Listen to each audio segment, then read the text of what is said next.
করতে গিয়ে একটা প্রবলেম হয়। এটাও একটা যারা বিভিন্ন অনুষ্ঠান করে, বিশেষ করে পলিটিক্যাল পার্টির অনুষ্ঠানগুলি করে যারা, তাদের সঙ্গে প্রেস ক্লাবের একটা নেগোসিয়েশন হওয়া দরকার। একটা অনুষ্ঠানে গেলে পরে সাংবাদিকদের আমি প্রায় খেয়াল করেছি, যেমন যারা ডাকে তারা নিউজ চায়, কিন্তু তারা নিউজ মেকারদের জন্য তারা কোনো জায়গা রাখে না। এটা আবার ওখানে গিয়ে একজন সাংবাদিক বলতেও পারে না যে ভাই আমার বলতে দেন না কেন, আমি দাঁড়াবো কোথায়। আবার তার এটা করতেও হবে। আবার যে আয়োজন করেছে সেও চায় যে তার সংবাদ পত্রিকায় খুব সকালবেলায় সন্ধ্যার সময় আবার বলবে যে ভাই নিউজটা করলেন তদবির করে।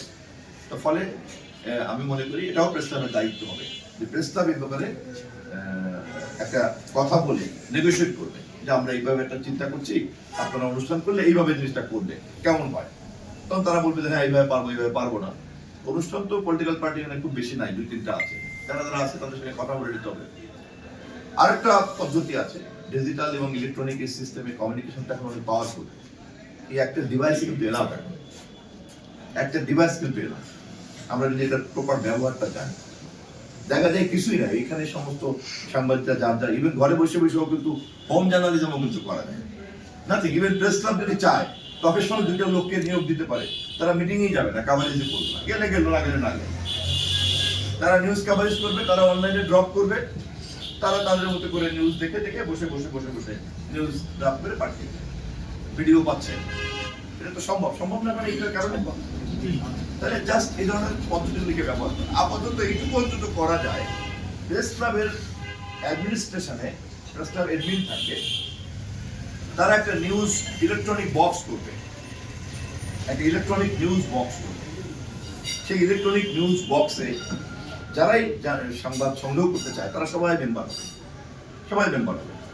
আর যারা যারা সংবাদ দিতে চায় তারা প্রেস ক্লাবের অনুমোদন নিয়ে তারা ওখানে ঢুকে যার মতো করে নিউজ পাঠিয়ে দিবে, প্রেস লিস্ট পাঠাবে, নিউজ পাঠাবে, ভিডিও পাঠাবে, ভালো মন্দ যা যা বলতে চায় পাঠিয়ে দেবে।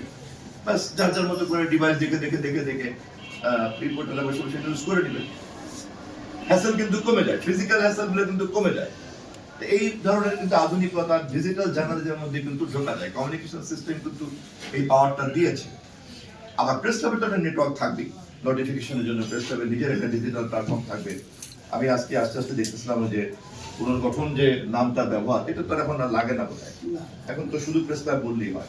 তো সবাই যদি সম্মতি দাও তাহলে পুনর্গঠন প্রক্রিয়ার মানে আমরা এখানে সমাপ্তি ঘোষণা করে প্রেস ক্লাবকে একটা সক্রিয় বৈশিষ্ট্যে কি হাজির করতে পারি।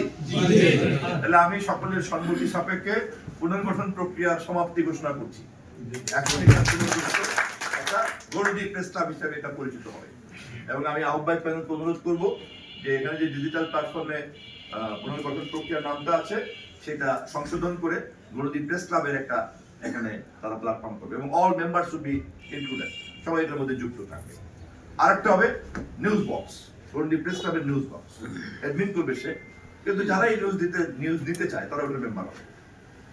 অল নিউজ মিডিয়া, এখানে আবার খেয়াল করতে হবে নিউজ মিডিয়া কি কি। এখন 4 ধরনের নিউজ মিডিয়া আছে, printing media, online media, electronic media, social media.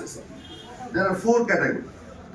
এর মধ্যে প্রিন্টিং মিডিয়া ধরো এটা একটা পুরনো হয়ে গেছে, এরপরে আসছে অনলাইন মিডিয়া এবং ইলেকট্রনিক মিডিয়া, এটা ওল্ড মিডিয়ার মধ্যে পড়ে গেছে।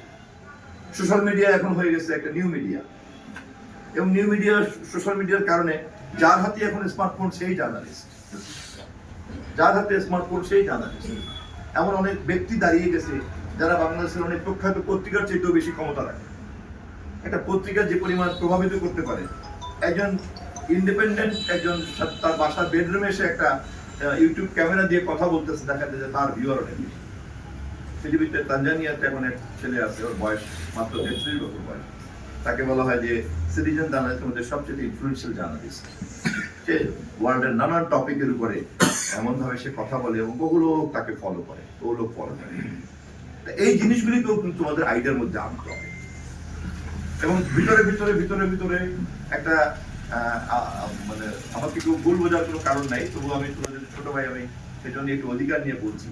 অপ্রয়োজনে যে ইগো প্রবলেম কাজ করে না, আমি বড়, আমি ছোট, আমি অমুক, আমি তমুক, সারাক্ষণ কিন্তু এরকম একটা মনোজগতের মধ্যে আমাদের মধ্যে কাজ করে। এবং নিজেকে কিন্তু আয়নায় দাঁড়িয়ে আত্মজিজ্ঞাসা করলেই কিন্তু দেখা যাবে যে আমাদের প্রত্যেকের মধ্যে কিন্তু এরকম একটা ইগোসেন্ট্রিক সাইকোলজি কাজ করে, এটাকে বলে ইগোসেন্ট্রিক সাইকোলজি। যে কোনো ভালো মানুষকে ইগোসেন্ট্রিক সাইকোলজি থেকে বেরোতে হবে। আর জার্নালিজমের মতো পেশা বা পলিটিক্সের মতো পেশাতে তো আরো বেশি।